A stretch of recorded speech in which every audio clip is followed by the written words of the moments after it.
আমি বাড়িওয়ালা আঙ্কেলকে বললাম, আঙ্কেল, বেশ কয়েক মাস ধরে আমার বেতন পাইনি। আমি বেতনটা পেয়ে আপনার বাসা ভাড়ার টাকা দিয়ে দিব। তখন আঙ্কেল বলল, তুমি কবে বেতন পাবে আর কবে আমাকে টাকা দিবে বলো? আমি বললাম, আঙ্কেল, আর কয়েকটা দিন অপেক্ষা করেন। তখন আঙ্কেল বলল, তোমাকে আর 2 দিন সময় দিলাম। 2 দিনের ভিতরে তুমি আমার বাসা ভাড়ার টাকা দিয়ে দিবা, নইলে তোমাকে বাসা থেকে বের করে দিব। আমি বললাম, আঙ্কেল, 2 দিনে আমি টাকা পাবো কোথায়? আমায় আর 1 মাস সময় দিন। আমি আপনাকে কথা দিচ্ছি, বেতনটা হাতে পেয়েই আমি আপনার বাসা ভাড়ার টাকাটা দিয়ে দিব। বাড়িওয়ালা আঙ্কেল বলল, আরও 1 মাস? এত সময় আমি তোমাকে দিতে পারবো না। আমি বললাম, আঙ্কেল, তাহলে আমি কি করব? তখন বাড়িওয়ালা আঙ্কেল বলল, এই মেয়ে, শোনো, তোমাকে টাকা দিতে হবে না, তুমি যদি আমার একটি শর্ত মানো। আমি বললাম, কি শর্ত আঙ্কেল? তখন বাড়িওয়ালা আঙ্কেল যে শর্তের কথা বলল, বন্ধুরা, বাকিটা গল্পেই বলছি। আশা করি বন্ধুরা তোমরা আমার পুরো গল্পটি খুব মনোযোগ সহকারে শুনবা, নিশ্চয়ই অনেক মজা পাবা। তাহলে চলো বন্ধুরা, আর কথা না বাড়িয়ে মূল গল্পে চলে যাই। বন্ধুরা, আমার নাম উর্মিলা। আমি বাংলাদেশের একটি ছোট্ট গ্রামের মেয়ে। গ্রামের সবুজ মাঠ, খোলা আকাশ আর সহজ সরল মানুষের মাঝে আমার শৈশব কেটেছে। কিন্তু জীবনের একটা পর্যায়ে এসে আমি শহরে পাড়ি জমাই, কারণ আমার স্বপ্ন ছিল নিজের পায়ে দাঁড়ানো, পরিবারের জন্য কিছু করা। আমি একটা কারখানায় চাকরি পাই, যেখানে আমি কঠোর পরিশ্রম করতাম। শহরের জীবন আমার কাছে নতুন ছিল, তবুও আমি মানিয়ে নেওয়ার চেষ্টা করতাম। আমার ছোট্ট ভাড়া বাসায় থাকতাম আমি আর আমার মা, যিনি আমার জীবনের সবচেয়ে বড় শক্তি। কিন্তু শহরের জীবন সবসময় সহজ ছিল না। আমার কারখানার কাজটা ভালোই চলছিল। প্রতিদিন সকালে উঠে আমি কারখানায় যেতাম। সেখানে আমার সহকর্মীদের সঙ্গে হাসি আনন্দে সময় কাটত। আমার স্বপ্ন ছিল একদিন নিজের একটা ছোট্ট ব্যবসা শুরু করার, যাতে আমার মাকে আর কষ্ট করতে না হয়। কিন্তু জীবনের পরিকল্পনা সবসময় আমাদের হাতে থাকে না। একদিন হঠাৎ শুনলাম আমাদের কারখানার মালিক ব্যবসায় বড় ধরনের লোকসান করেছেন। এরপর থেকে আমাদের বেতন আসা বন্ধ হয়ে গেল। আমি আর আমার সহকর্মীরা চিন্তায় পড়ে গেলাম। আমার হাতে যে সামান্য সঞ্চয় ছিল তা দিয়ে কোনো মতে ভাড়া আর দৈনন্দিন খরচ চালাতাম। কিন্তু দিন দিন আমার অবস্থা খারাপ হতে লাগল। আমি যে বাসায় ভাড়া থাকতাম তার মালিক ছিলেন সজলকান্তি। তিনি একজন মাঝবয়সী মানুষ, দেখতে শান্তশিষ্ট, কিন্তু কথাবার্তায় একটু কঠোর। তার স্ত্রী সারদা ছিলেন খুবই সৌম্য আর সদয়। আমি তাদের সঙ্গে খুব বেশি কথা বলতাম না, তবে তারা আমার কাছে ভাড়া নিতে আসতেন। আমার বেতন বন্ধ হওয়ায় আমি কয়েক মাসের ভাড়া দিতে পারিনি। সজলকান্তি প্রায়ই আমার কাছে ভাড়ার জন্য আসতেন, আর আমি তাকে বোঝানোর চেষ্টা করতাম যে আমার হাতে এখন টাকা নেই। তিনি কখনো কখনো রেগে যেতেন, কিন্তু আমি বুঝতে পারতাম তিনিও নিজেও কোনো সমস্যায় আছেন। তবু আমার মনের মধ্যে একটা ভয়ে কাজ করত, যদি আমাকে বাসা ছাড়তে বলেন। একদিন সজলকান্তি আমার বাসায় এলেন। তার মুখে একটা অস্থিরতা ছিল। তিনি বললেন, উর্মিলা, তুমি কয়েক মাস ধরে ভাড়া দিচ্ছ না? আমারও তো অনেক সমস্যা আছে, কবে দেবে টাকা? আমি তাকে বোঝালাম, দাদা, আমার চাকরির বেতন বন্ধ হয়ে গেছে। আমি চেষ্টা করছি, কিন্তু এখনই দেওয়ার মতো টাকা নেই। তিনি একটু রেগে গিয়ে বললেন, এভাবে তো চলতে পারে না, আমারও পরিবার আছে, খরচ আছে। আমার মন খারাপ হয়ে গেল। আমি জানতাম তিনি ঠিকই বলছেন, কিন্তু আমার হাতে কোনো উপায় ছিল না। আমি ভাবতে লাগলাম, এখন কি করব? আমার মা আমাকে সান্ত্বনা দিয়ে বললেন, উর্মিলা, চিন্তা করিস না, আমরা একটা উপায় বের করব। আমার পাশের বাসায় থাকতেন রহিমা খালা। তিনি ছিলেন আমাদের পাড়ার সবচেয়ে জ্ঞানী আর সহৃদয় মানুষ। তিনি প্রায়ই আমার মায়ের সঙ্গে গল্প করতেন। আমার সমস্যার কথা শুনে তিনি একদিন আমাকে ডেকে বললেন, উর্মিলা, তুই এত চিন্তা করিস না, আমি সজলের সঙ্গে কথা বলবো, তুই শুধু একটা কাজ খুঁজে নে। আমি রহিমা খালার কথায় একটু আশ্বস্ত হলাম। তিনি সজলকান্তির সঙ্গে কথা বললেন, আর তিনি আমাকে আরেকটু সময় দিলেন। আমি ভাবলাম, এটা আমার জন্য একটা সুযোগ। আমি একটা নতুন কাজ খুঁজতে শুরু করলাম। শহরে কাজ পাওয়া সহজ ছিল না, তবু আমি হাল ছাড়লাম না। আমি আমার সহকর্মীদের সঙ্গে কথা বলে জানলাম একটা ছোট্ট কাপড়ের দোকানে কাজের লোক দরকার। আমি সেই দোকানে গিয়ে কথা বললাম। দোকানের মালিক আনোয়ার ভাই খুবই ভালো মানুষ ছিলেন। তিনি আমার কথা শুনে বললেন, উর্মিলা, তুমি পরিশ্রমী মেয়ে, আমি তোমাকে কাজ দেব, তবে এখানে কাজটা একটু কঠিন, তুমি পারবে তো? আমি দৃঢ়ভাবে বললাম, হ্যাঁ ভাইয়া, আমি চেষ্টা করব। আমি কাজ শুরু করলাম। দোকানে ক্রেতাদের সঙ্গে কথা বলা, কাপড় বিক্রি করা, হিসাব রাখা, এসব আমার জন্য নতুন ছিল। কিন্তু আমি শিখে নিলাম। আমার মনে একটা নতুন আশা জাগল। আমি ভাবলাম, এবার হয়তো আমি ভাড়ার টাকা দিতে পারব। কিন্তু আমার মনে এখনও একটা চিন্তা ছিল, সজলকান্তি কি আমাকে আর সময় দেবেন? কয়েক সপ্তাহ কাজ করার পর আমি আমার প্রথম বেতন পেলাম। টাকাটা হাতে পেয়ে আমার মনটা আনন্দে ভরে গেল। আমি মাকে বললাম, মা, এবার আমরা ভাড়ার টাকা দিতে পারব। মা আমাকে জড়িয়ে ধরে বললেন, তুই আমার গর্ব, উর্মিলা। আমি সজলকান্তির কাছে গেলাম এবং তাকে কিছু টাকা দিলাম। তিনি টাকা নিয়ে বললেন, উর্মিলা, তুমি চেষ্টা করছো, এটা আমি বুঝতে পারছি। বাকি টাকা ধীরে ধীরে দিয়ে দিও। আমি তার কথায় একটু অবাক হলাম। তিনি এতটা বোঝাপড়ার মানুষ, আমি আগে এটা বুঝিনি। আমার মনে হলো হয়তো তিনিও কোনো সমস্যার মধ্যে আছেন, তাই এতটা কঠোর হয়ে যান। সেদিন রাতে আমি আমার বিছানায় শুয়ে ভাবছিলাম, জীবন কত অদ্ভুত। আমরা অনেক সময় মানুষকে তাদের বাইরের আচরণ দিয়ে বিচার করি, কিন্তু তাদের ভেতরের গল্পটা জানি না। আমি ঠিক করলাম, আমি সজলকান্তি আর তার স্ত্রী সারদার সঙ্গে আরেকটু কথা বলবো। হয়তো তাদের গল্প জানলে আমি তাদের আরও ভালোভাবে বুঝতে পারব। আমার মনে একটা নতুন সংকল্প জাগল। আমি শুধু নিজের জন্য নয়, আমার চারপাশের মানুষদের জন্য কিছু করতে চাই। বন্ধুরা, আমি আমার নতুন কাজে যোগ দেওয়ার পর আমার জীবনে একটা ছন্দ ফিরে এসেছিল। কাপড়ের দোকানে কাজ করা কঠিন হলেও আমার মনে একটা শান্তি ছিল। প্রতিদিন সকালে আমি দোকানে যেতাম, ক্রেতাদের সঙ্গে হাসি মুখে কথা বলতাম। আনোয়ার ভাই আমাকে অনেক কিছু শেখাতেন, কিভাবে ক্রেতাদের মন জয় করতে হয়, কিভাবে হিসেব রাখতে হয়। আমি প্রতিদিন নতুন কিছু শিখছিলাম। তবে আমার মনের এক কোণে এখনও একটা চিন্তা ছিল, বাকি ভাড়ার টাকা। সজলকান্তি আমাকে সময় দিয়েছিলেন, কিন্তু আমি জানতাম তাকে পুরো টাকা দিতে হবে। আমি প্রতিদিন একটু একটু করে টাকা জমাতে শুরু করলাম। আমার মনে একটা দৃঢ় সংকল্প ছিল, আমি আমার দায়িত্ব পালন করব। একদিন দোকানে কাজ করতে করতে আমি দেখলাম সারদা, সজলকান্তির স্ত্রী, আমাদের দোকানে এসেছেন। তিনি একটা সাধারণ শাড়ি কিনতে চাইলেন।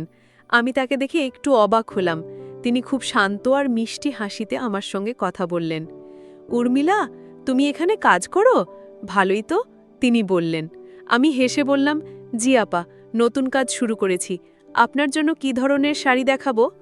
তিনি একটা সাধারণ শাড়ি বেছে নিলেন।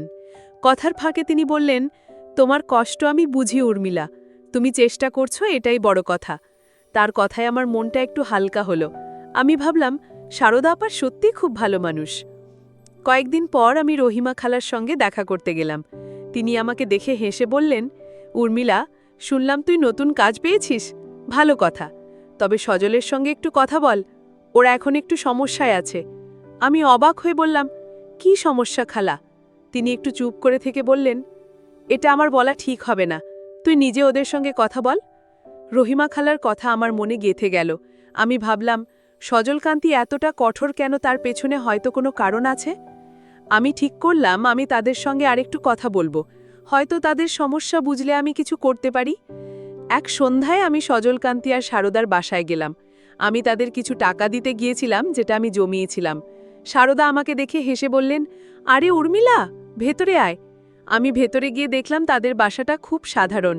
আমি ভেবেছিলাম তারা বাড়ির মালিক, তাদের বাসা নিশ্চয়ই বড় আর সুন্দর হবে, কিন্তু তাদের বাসা দেখে আমার মনে হলো তারা হয়তো খুব স্বাচ্ছন্দ্যে নেই। আমি সজলকান্তিকে টাকা দিয়ে বললাম, দাদা, এটা এই মাসের কিছু ভাড়া, বাকিটা আমি পরে দিয়ে দেব। তিনি টাকা নিয়ে শান্ত গলায় বললেন, ঠিক আছে উর্মিলা, তুমি চেষ্টা করছো, এটা আমি দেখতে পাচ্ছি। সেদিন সারদা আমাকে চা দিলেন। আমরা তিনজনে বসে একটু গল্প করলাম। আমি লক্ষ্য করলাম সজলকান্তি খুব কম কথা বলছেন, তার মুখে একটা চিন্তার ছাপ। আমি সাহস করে বললাম, দাদা, আপনারা কি কোনো সমস্যায় আছেন? আমি যদি কিছু করতে পারি বলবেন। তিনি প্রথমে কিছু বলতে চাইলেন না, কিন্তু সারদা তাকে বললেন, সজল, উর্মিলা আমাদের মেয়ের মতো, ওকে বলতে ক্ষতি নেই। তখন সজলকান্তি একটা দীর্ঘশ্বাস ফেলে বললেন, উর্মিলা, আমাদের জীবনটা এখন একটু জটিল। আমার ব্যবসা ভালো চলছে না, আর সারদার শরীরটা ভালো নেই। আমাদের অনেক খরচ। আমি তাদের কথা শুনে মন খারাপ হয়ে গেল। আমি জানতে চাইলাম, আপা, আপনার কি হয়েছে?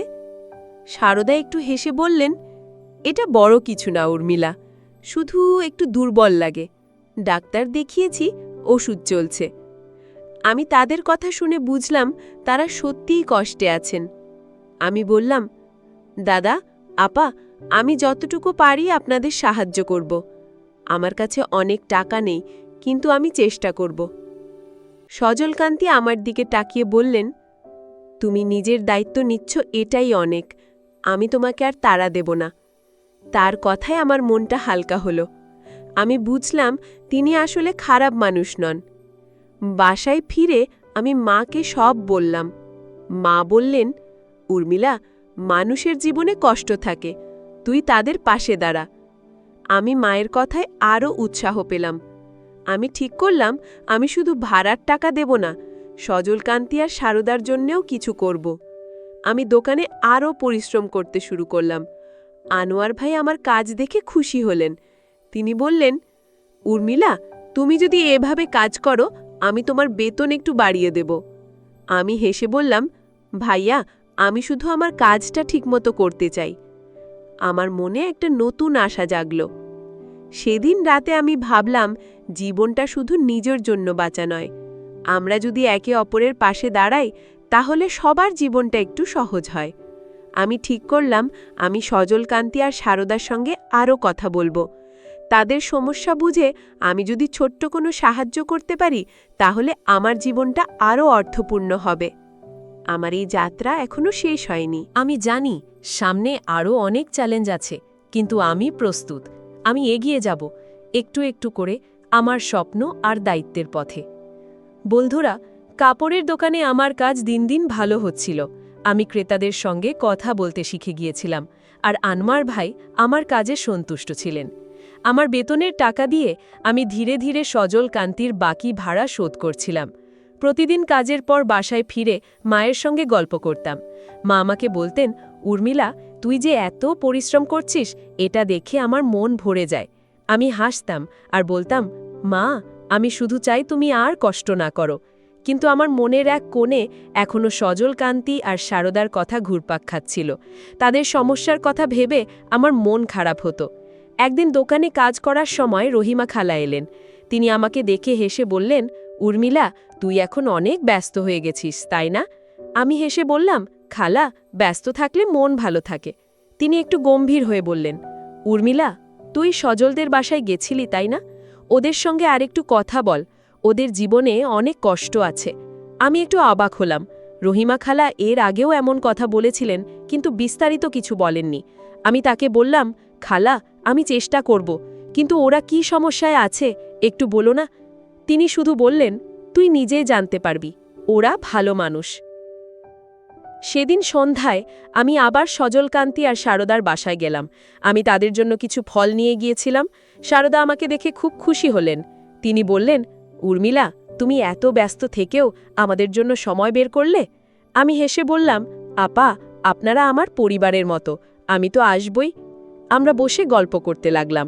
আমি লক্ষ্য করলাম সারদার মুখে হাসি থাকলেও তার চোখে একটা ক্লান্তি। সজলকান্তি কথা বলছিলেন, কিন্তু তার কথায় একটা ভারী ভাব। আমি সাহস করে বললাম, আপা, আপনার শরীর এখন কেমন? আমি যদি কিছু করতে পারি বলবেন। সারদা একটু হেসে বললেন, উর্মিলা, এমনিতেই তুমি অনেক করছো। আমার শরীরটা এখন একটু ভালো, তবে ডাক্তার বলেছেন আমাকে নিয়মিত ওষুধ খেতে হবে। আমি জিজ্ঞেস করলাম, ওষুধের খরচ কি অনেক? সজলকান্তি একটু চুপ করে থেকে বললেন, হ্যাঁ উর্মিলা, ওষুধের খরচ তো আছেই, আর আমার ব্যবসাও এখন ভালো চলছে না। আমি তাদের কথা শুনে বুঝলাম তাদের আর্থিক অবস্থা খুবই খারাপ। আমি বললাম, দাদা, আমি যতটুকু পারি সাহায্য করব। আমার কাছে অনেক টাকা নেই, কিন্তু আমি চেষ্টা করব। সারদা আমার হাত ধরে বললেন, তোমার এই মনটাই আমাদের জন্য অনেক। আমি বাসায় ফিরে মাকে সব বললাম। মা বললেন, উর্মিলা, তুই যদি ওদের পাশে দাঁড়াতে পারিস, তাহলে এটা তোর জন্যও ভালো। মানুষের কষ্টে পাশে থাকলে জীবনটা আরও সুন্দর হয়। মায়ের কথা আমার মনে গেঁথে গেল। আমি ভাবলাম, আমি শুধু ভাড়ার টাকা দেব না, সজলকান্তি আর সারদার জন্য আরও কিছু করতে হবে। আমি দোকানে আনোয়ার ভাইয়ের সঙ্গে কথা বললাম। আমি বললাম, ভাইয়া, আমার বাড়ির মালিকের স্ত্রী অসুস্থ, আমি ওদের একটু সাহায্য করতে চাই, আপনি কি আমাকে আরেকটু কাজ দিতে পারেন? আনোয়ার ভাই হেসে বললেন, উর্মিলা, তোমার মনটা সোনার, ঠিক আছে, আমি তোমাকে দোকানের হিসাবের কাজে আরও দায়িত্ব দেব। পরের কয়েকদিন আমি দোকানে আরও বেশি সময় কাটাতে শুরু করলাম। আমি হিসাব রাখা, দোকান সাজানো, এমনকি ক্রেতাদের জন্য নতুন নতুন আইডিয়া দিতে শুরু করলাম। আনোয়ার ভাই আমার কাজ দেখে খুব খুশি হলেন। তিনি বললেন, উর্মিলা, তুমি যদি এভাবে কাজ করো, আমি তোমাকে দোকানের ম্যানেজার বানিয়ে দেব। আমি হেসে বললাম, ভাইয়া, আমি শুধু আমার দায়িত্ব পালন করতে চাই। আমার বেতন একটু বাড়ল, আর আমি সেই টাকা দিয়ে সারদার জন্য কিছু ওষুধ কিনে দিলাম। আমি তাদের বাসায় গিয়ে ওষুধ দিয়ে বললাম, আপা, এটা আপনার জন্য, আপনি ঠিক হয়ে যান, এটাই আমার চাওয়া। সারদা ওষুধ দেখে চোখে পানি চলে এলো। তিনি বললেন, উর্মিলা, তুমি আমাদের জন্য এত কিছু করছো কেন? আমরা তো তোমার কেউ না। আমি বললাম, আপা, আপনারা আমার কেউ না হলেও আমি আপনাদের ভালোবাসি, আমি চাই আপনারা ভালো থাকেন। সজলকান্তি চুপচাপ আমার কথা শুনছিলেন। তিনি বললেন, উর্মিলা, তুমি আমাদের চোখ খুলে দিয়েছ। আমি ভেবেছিলাম সবাই শুধু নিজের জন্য বাঁচে, কিন্তু তুমি আমাদের ভুল প্রমাণ করলে। আমি হেসে বললাম, দাদা, আমরা সবাই মিলে থাকলে জীবনটা আরও সুন্দর হয়। সেদিন রাতে আমি ভাবলাম, জীবনটা অনেক কিছু শেখায়। আমি যখন শুধু নিজের কথা ভাবতাম, তখন আমার মন ভারী থাকত, কিন্তু যখন থেকে আমি অন্যের জন্য কিছু করতে শুরু করলাম, তখন থেকে আমার মনটা হালকা হয়ে গেছে। আমি ঠিক করলাম, আমি সজলকান্তি আর সারদার পাশে থাকব। তাদের সমস্যা আমার সমস্যা। আমি জানি আমার হাতে অনেক কিছু নেই, কিন্তু আমার মন আছে, চেষ্টা আছে। এই চেষ্টা দিয়েই আমি তাদের জীবনে একটু আলো আনতে চাই। আমার এই যাত্রা এখনও চলছে, আর আমি প্রস্তুত এগিয়ে যাওয়ার জন্য। বন্ধুরা, দোকানে আমার কাজ এখন আমার জীবনের একটা বড় অংশ হয়ে গিয়েছিল। প্রতিদিন সকালে আমি উৎসাহ নিয়ে দোকানে যেতাম। আনোয়ার ভাই আমাকে আরও দায়িত্ব দিয়েছিলেন, আর আমি সেই দায়িত্ব পালন করতে গিয়ে নিজের মধ্যে একটা নতুন আত্মবিশ্বাস খুঁজে পেয়েছিলাম। আমার বেতনের টাকা দিয়ে আমি সজলকান্তি আর সারদার জন্য কিছু ওষুধ আর প্রয়োজনীয় জিনিস কিনে দিতাম। তাদের মুখে হাসি দেখলে আমার মন ভরে যেত। আমি বুঝতে পেরেছিলাম, একটু সাহায্য করলেও কারো জীবনে অনেক পরিবর্তন আনা যায়। কিন্তু আমার মনে এখনও একটা প্রশ্ন ছিল, সজলকান্তি আর সারদার জীবনে এত সমস্যা কেন? একদিন দোকানে কাজের ফাঁকে আমি রহিমা খালার সঙ্গে দেখা করতে গেলাম। তিনি আমাকে দেখে বললেন, উর্মিলা, তুই সজলদের জন্য অনেক করছিস, এটা দেখে আমার মন ভরে যায়। আমি হেসে বললাম, খালা, আমি তো খুব সামান্য করছি, কিন্তু আমার মনে হয় ওদের জীবনে আরও কিছু সমস্যা আছে, আমি জানতে চাই। রহিমা খালা একটু চুপ করে থেকে বললেন, উর্মিলা, তুই ওদের সঙ্গে আরও কথা বল, ওরা তোকে এখন ভরসা করে, তুই নিজেই সব জানতে পারবি। আমি খালার কথা একটু ভাবনায় পড়লাম। আমি ঠিক করলাম, আমি সারদার সঙ্গে আরও খোলামেলা কথা বলবো। এক সন্ধ্যায় আমি সজলকান্তি আর সারদার বাসায় গেলাম। আমি তাদের জন্য কিছু ফল আর সারদার জন্য একটা নতুন ওষুধ নিয়ে গিয়েছিলাম। সারদা আমাকে দেখে হেসে বললেন, উর্মিলা, তুমি আবার এসেছো? তুমি এত কিছু করো কেন? আমি বললাম, আপা, আপনারা আমার পরিবারের মতো, আমি এটুকু না করলে কে করবে? আমরা বসে গল্প করতে লাগলাম। আমি লক্ষ্য করলাম সারদার শরীর আগের চেয়ে একটু ভালো, কিন্তু তার চোখে এখনো একটা কষ্টের ছাপ। আমি সাহস করে বললাম, আপা, আপনারা যদি মনে করেন আমাকে আপনাদের সমস্যার কথা বলতে পারেন, আমি যদি কিছু করতে পারি আমি চেষ্টা করব। সারদা আমার দিকে তাকিয়ে একটু হাসলেন। তিনি বললেন, উর্মিলা, তুমি আমাদের মেয়ের মতো, তোমার মনটা খুব বড়। সজলকান্তি চুপচাপ বসেছিলেন। আমি তাকে বললাম, দাদা, আপনি যদি কিছু বলতে চান বলুন, আমি শুনব। তিনি একটা দীর্ঘশ্বাস ফেলে বললেন, উর্মিলা, আমাদের জীবনটা একসময় খুব ভালো ছিল, আমার ব্যবসা ভালো চলত, কিন্তু কয়েক বছর আগে আমরা একটা বড় ধাক্কা খাই। আমি চুপ করে তাদের কথা শুনছিলাম। সারদা বললেন, আমাদের একটা সন্তান হওয়ার কথা ছিল, কিন্তু সেটা হয়নি। এরপর থেকে আমার শরীরটা খারাপ হতে থাকে। আমি তাদের কথা শুনে মন খারাপ হয়ে গেল। আমি বললাম, আপা, আমি জানতাম না আপনারা এত বড় কষ্টের মধ্যে দিয়ে গেছেন। সজলকান্তি বললেন, এটা শুধু শুরু ছিল। সারদার চিকিৎসার জন্য আমার ব্যবসার টাকা শেষ হয়ে গেল। আমার আর কিছু বাকি নেই, শুধু এই বাড়িটা ছাড়া। তাই আমি তোমাদের কাছে ভাড়ার জন্য এত জোর করতাম। আমি তাদের কথা শুনে বুঝলাম তাদের কষ্ট আমার কল্পনার চেয়েও অনেক বড়। আমি বললাম, দাদা, আপা, আমি আপনাদের পাশে থাকব। আমি যতটুকু পারি সাহায্য করব। বাসায় ফিরে আমি মাকে সব বললাম। মা বললেন, উর্মিলা, তুই ওদের জন্য যা করছিস এটা অনেক বড় কাজ, তুই ওদের পাশে থাক। আমি মায়ের কথায় আরও উৎসাহ পেলাম। আমি দোকানে আনোয়ার ভাইয়ের সঙ্গে কথা বললাম। আমি বললাম, ভাইয়া, আমি আরও কাজ করতে চাই। আমার বাড়ির মালিকের অনেক সমস্যা, আমি ওদের সাহায্য করতে চাই। আনোয়ার ভাই বললেন, উর্মিলা, তুমি শুধু কাজ করো না, তুমি মানুষের জন্য ভাবো। আমি তোমাকে আরও কাজ দেব। আমি দোকানে আরও বেশি সময় দিতে শুরু করলাম। আমি ক্রেতাদের জন্য নতুন নতুন ডিজাইনের কাপড় দেখাতাম আর দোকানের বিক্রি বাড়তে লাগলো। একদিন আমি সারদার জন্য কিছু ওষুধ আর কিছু পুষ্টিকর খাবার নিয়ে তাদের বাসায় গেলাম। সারদা আমাকে দেখে বললেন, উর্মিলা, তুমি এত কিছু করছো কেন? আমরা তো এত কিছুর যোগ্য না। আমি হেসে বললাম, আপা, আপনারা আমার পরিবার, আমি এটা না করলে কে করবে?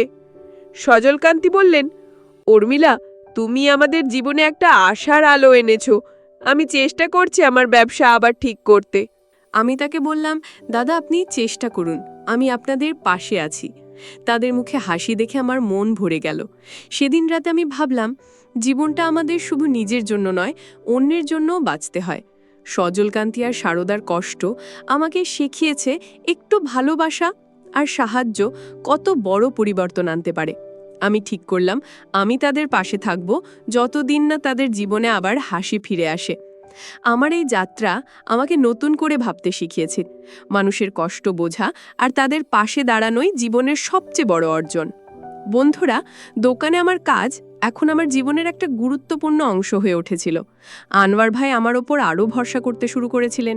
আমি দোকানের হিসাব রাখা, ক্রেতাদের সঙ্গে কথা বলা, এমনকি নতুন কাপড়ের ডিজাইনের আইডিয়া দেওয়ার কাজেও হাত দিয়েছিলাম।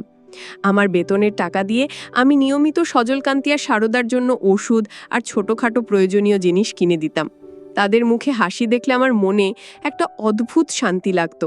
আমি বুঝতে পেরেছিলাম, জীবনে শুধু নিজের জন্য নয়, অন্যের জন্য কিছু করলে মনটা হালকা হয়। তবে আমার মনে এখনও একটা কৌতূহল ছিল। সজলকান্তি আর সারদার জীবনের পুরো গল্পটা আমি এখনও জানি না। একদিন দোকানে কাজের ফাঁকে রহিমা খালা এলেন। তিনি আমাকে দেখে হেসে বললেন, উর্মিলা, তুই এখন দোকানের ম্যানেজারের মধ্যে হয়ে গেছিস। আমি হেসে বললাম, খালা, এখনও অনেক কিছু শিখতে হবে, তবে আমি চেষ্টা করছি। তিনি একটু গম্ভীর হয়ে বললেন, তুই সজলদের জন্য যা করছিস এটা সত্যি বড় কথা, তবে ওদের আরেকটু সাহায্য কর, ওরা এখনো পুরোপুরি ঠিক হয়নি। আমি খালার কথা একটু ভাবনায় পড়লাম।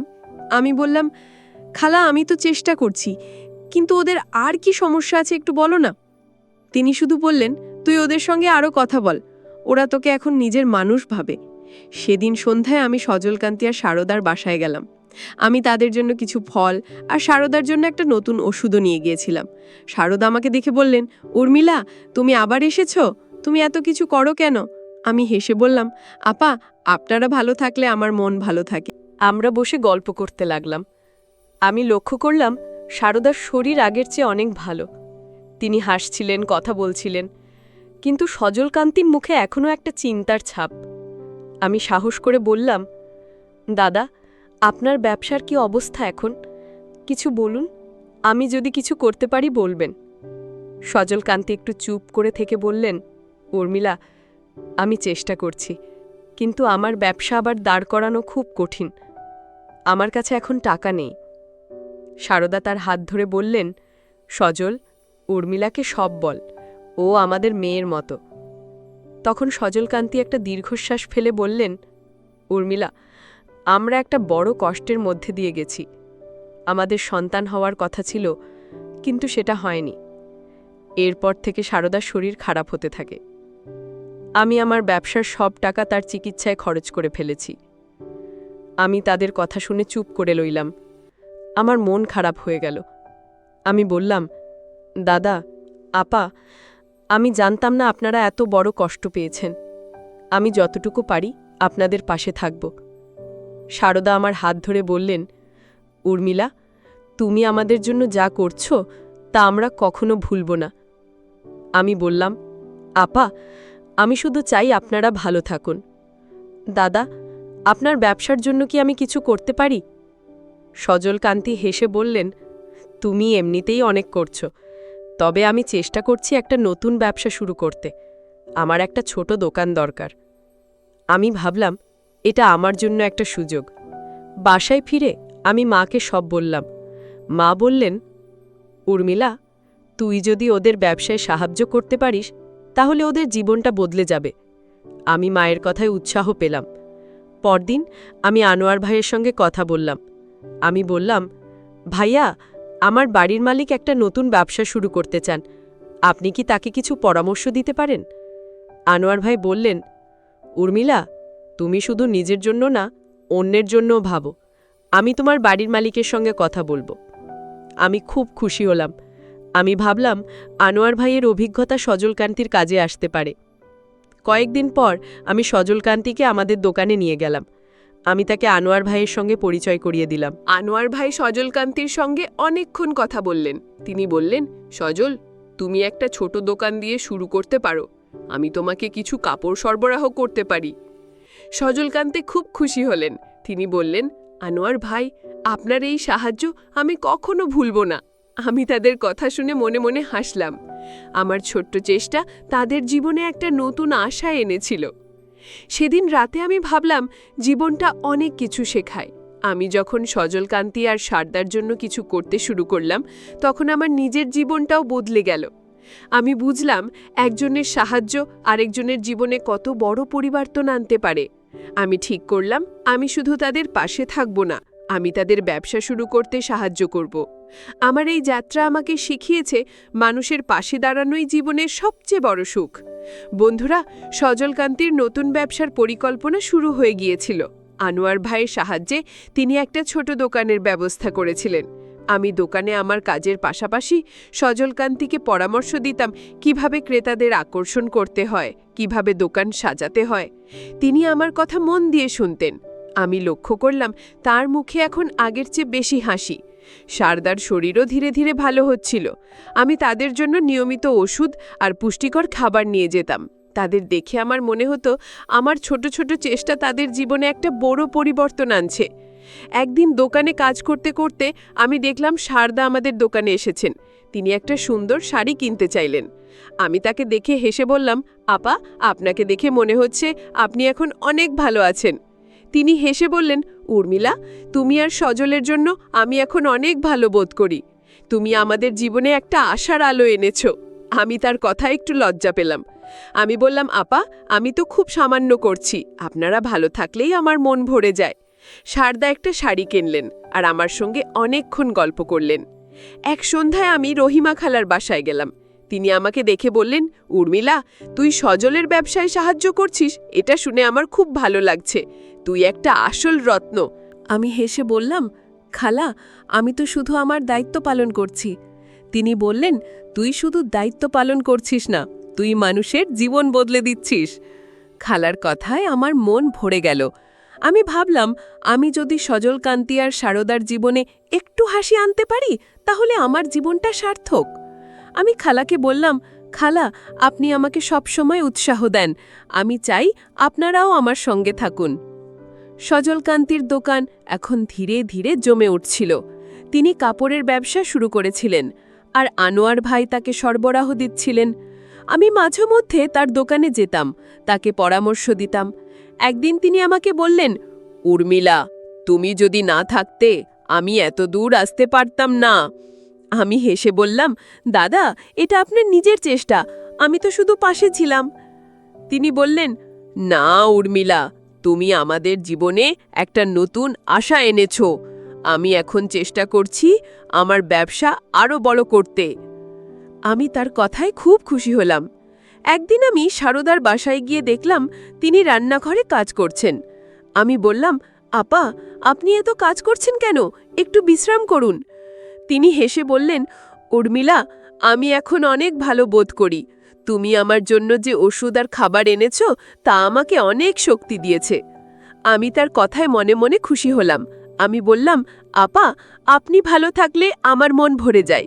আমরা দুজনে মিলে রান্নাঘরে কিছুক্ষণ কাজ করলাম, গল্প করলাম। সারদা আমাকে বললেন, উর্মিলা, তুমি আমাদের পরিবারের একজন হয়ে গেছো। বাসায় ফিরে আমি মাকে সব বললাম। মা বললেন, উর্মিলা, তুই যে ওদের জন্য এত কিছু করছিস, এটা আমার জন্য গর্বের। তুই এইভাবেই এগিয়ে যা। মায়ের কথায় আমি আরও উৎসাহ পেলাম। আমি দোকানে আনোয়ার ভাইয়ের সঙ্গে কথা বললাম। আমি বললাম, ভাইয়া, সজল দাদার ব্যবসা এখন ভালো চলছে। আপনি যদি তাকে আরও কিছু কাপড় সরবরাহ করেন, তার ব্যবসা আরও বড় হবে। আনোয়ার ভাই হেসে বললেন, উর্মিলা, তুমি শুধু নিজের জন্য না, সবার জন্য ভাবো। আমি সজলের সঙ্গে কথা বলবো। আমি খুব খুশি হলাম। একদিন সজলকান্তি আমাকে তার দোকানে ডাকলেন।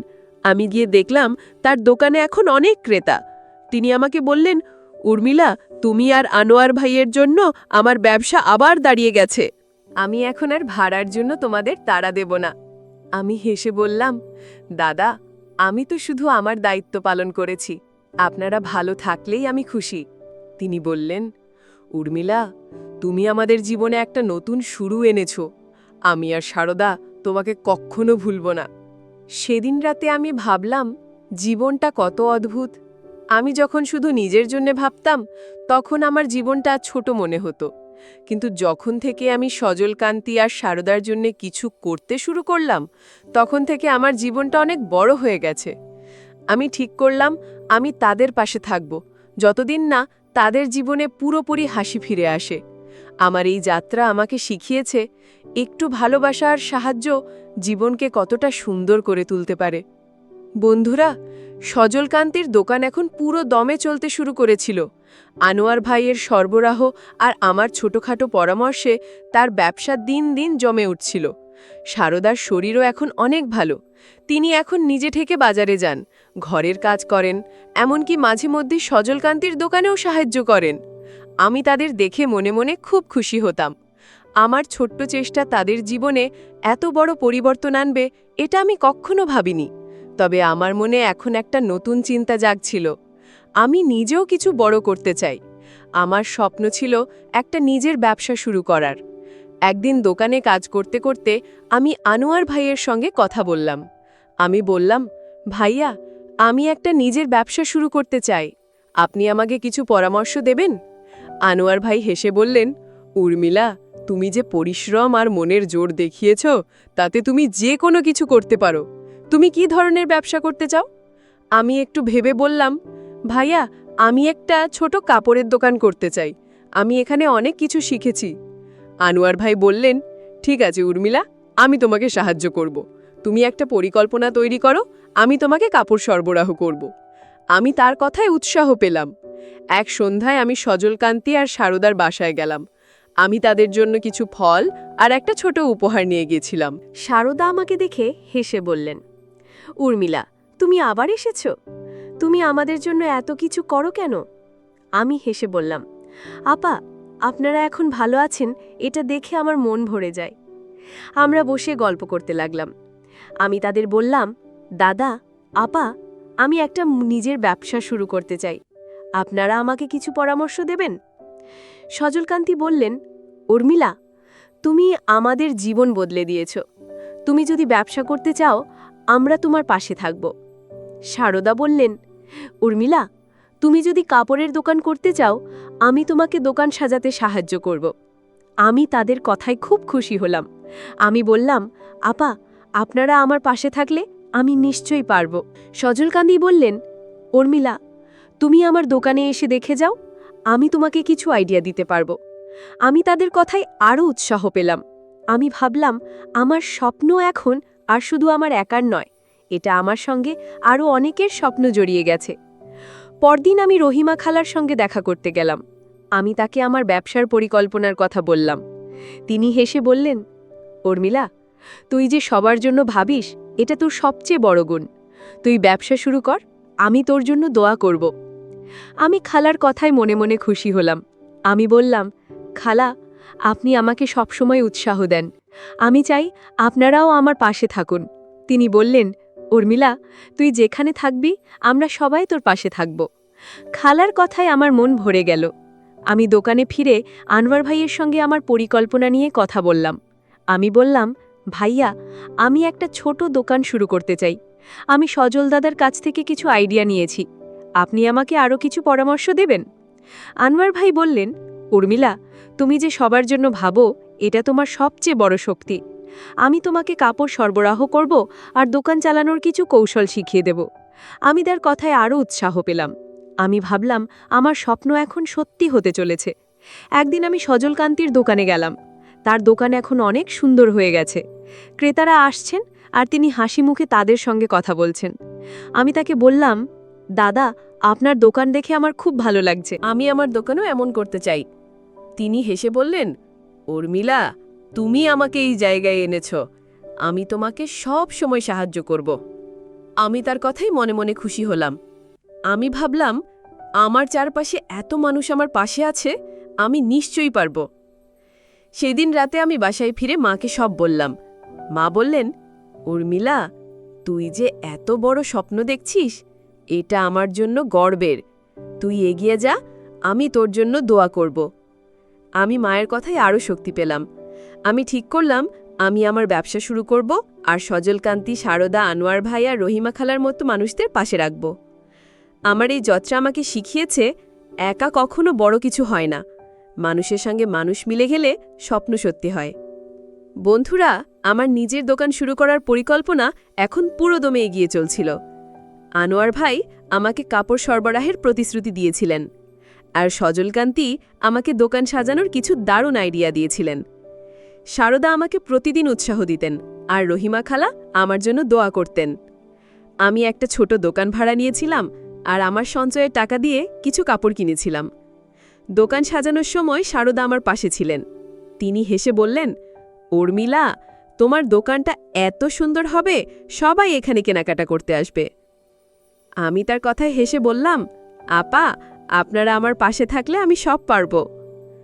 দোকানের উদ্বোধনের দিনটা আমার জীবনের একটা বড় দিন ছিল। আমি সজলকান্তি, সারদা, রহিমা খালা আর আনোয়ার ভাইকে আমন্ত্রণ জানিয়েছিলাম। মা আমার পাশে দাঁড়িয়েছিলেন, তার চোখে গর্বের হাসি। আমি একটা ছোট্ট ফিতা কেটে দোকানের উদ্বোধন করলাম। সজলকান্তি বললেন, উর্মিলা, তুমি আমাদের জীবন বদলে দিয়েছ, আর এখন তুমি নিজের স্বপ্ন পূরণ করছ। আমরা তোমার জন্য গর্বিত। আমি তাদের সবাইকে ধন্যবাদ জানালাম। দোকানে প্রথম দিনেই কিছু ক্রেতা এলেন, আর আমি তাদের হাসি মুখে সেবা দিলাম। আমার মনে একটা অদ্ভুত শান্তি ছিল। দিনগুলো কেটে যাচ্ছিল, আমার দোকান এখন ধীরে ধীরে জমে উঠছিল। আমি প্রতিদিন নতুন ক্রেতাদের সঙ্গে কথা বলতাম, তাদের পছন্দের কাপড় দেখাতাম।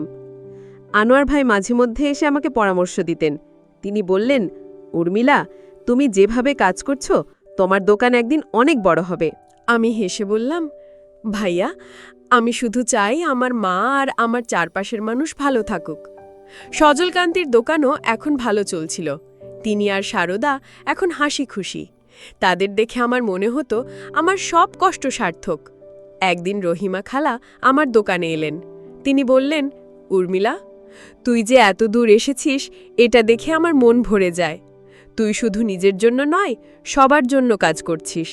আমি হেসে বললাম, খালা, আপনারা আমাকে এত ভালোবাসা দিয়েছেন, আমি এটুকু না করলে কি হয়? তিনি বললেন, উর্মিলা, তুই আমাদের পাড়ার গর্ব। তুই এভাবেই এগিয়ে যা। আমি খালার কথায় আরও উৎসাহ পেলাম।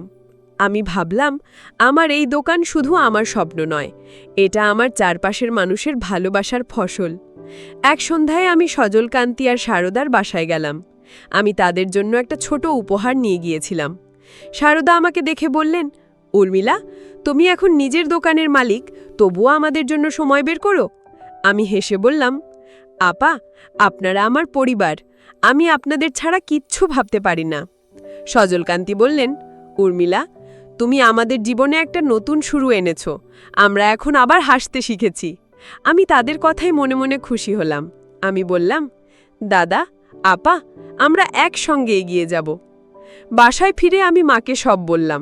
মা বললেন, উর্মিলা, তুই আমার স্বপ্নের চেয়েও বড় কিছু করেছিস। তুই শুধু নিজের জন্য নয়, সবার জন্য বাঁচছিস। আমি মায়ের কথায় চোখে পানি চলে এলো। আমি বললাম, মা, তুমি আর আমার চারপাশের মানুষ না থাকলে আমি এত দূর আসতে পারতাম না। আমি মাকে জড়িয়ে ধরলাম।